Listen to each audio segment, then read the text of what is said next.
Hey guys, thanks for your patience. Once I'm done with this, I'm not usually this far behind on these analysis. They just take so long.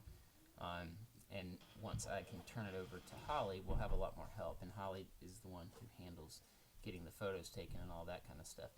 So I won't be holding that up anymore. And I know you guys still want some feedback on some things you can do to the house.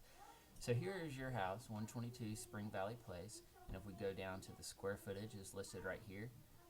1454, and they cite that they got that from the tax record. I went back through past listings to see if I could squeeze a little more square footage from somewhere. However, it looks like that's always cited. If I go do a measurement, it almost always comes back lower. So we use the tax record because it's usually higher if we can, unless I think you've done an addition and then I can add that square footage, and of course you have it in the condo. So going through the closed listings in the community, these are a little far back, but you'll see 82 a square foot and 89 a square foot. It averages out at 85 a square foot. I'll show you the math. I do the math separately, but then I'll show it on the market analysis. Okay, and here is some comparable closed listings outside the neighborhood. The reason why I can't use other townhomes, well, two reasons.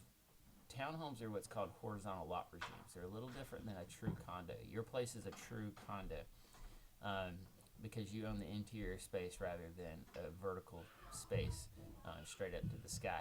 So I need to go to the Cottage Place neighborhood, which is the only other community like this that has sales and in a relevant time period. And the Cottage Place community has the same obstacles in terms of financing. FHA and THCA don't like to finance condos. There's also a problem with just how they comp them. Some people consider a townhome worth a little bit more because of the HOA dues are usually cheaper on a townhome. But here we go. This is 112 a square foot, 82 a square foot, and 115. Now at first it sounds like it's a pretty big spread, but if you look back you'll see that this smaller condo gets you 2 bedrooms, 2 baths, so it's going to sell for more per square foot. The one that's most similar to yours, this one's 400 square feet off, which is pretty significant in this size range, is actually right in line with where you are, about 82 a square foot. So we can guess that appraisers are going to be between 82 and 89 a square foot. I'm wanting to see us sell closer to 89. Now the part of the active analysis where we look at our competition is always the most telling. It tells me kind of how much I can push the price. There's good news here, there's bad news here. The good news is that I can push the price up a little bit because the active market is not very competitive, and I'll take you through that. However, the appraisers are still going to have to use past sales, so we're still limited by those 82 and 89 a square foot prices, but we might get a good appraisal, we might not. We're not going to worry about selling to the appraisal, so we'll sell to the buyers, and if we run into appraisal problems, then we'll just cross that bridge when we come to it. So not going to take you right through the price per square foot, but what I do want to show you is these areas. Williamsburg is the only one that I would say, hey, that's serious competition because that's a nice little community. But these right here are way more towards the lake. Larchwood is just subpar. Woodland Point again it's nice, but it's way towards Antioch. I don't think the same people who are going to be interested in your condo are going to be buying in Woodland Point. So yes, they're getting some good price per square foot on some of these, but Riverstone is obviously really nice, but that prices you out.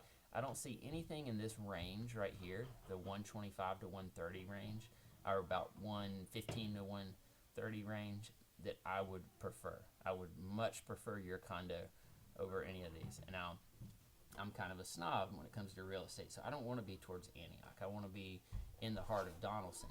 So I'm banking that we're going to have to just say we're not trying to be all things to all people. We need a competitive price within the confines of being really close to the YMCA and all that kind of stuff. So here's the money. Right here is when we kind of break it down.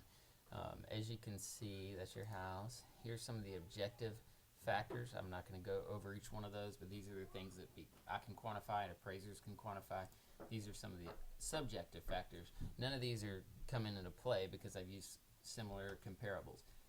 Now, with closed comps, we're guessing that this house is going to sell for $85 a square foot.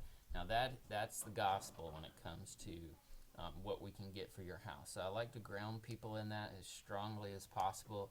I know your other house was so crazy because of that square footage in the basement that it was a really wild range between probable sales price and my marketing price. But just bear with me. And I really think that we may have to settle for something like this, but we're going to try to do for better.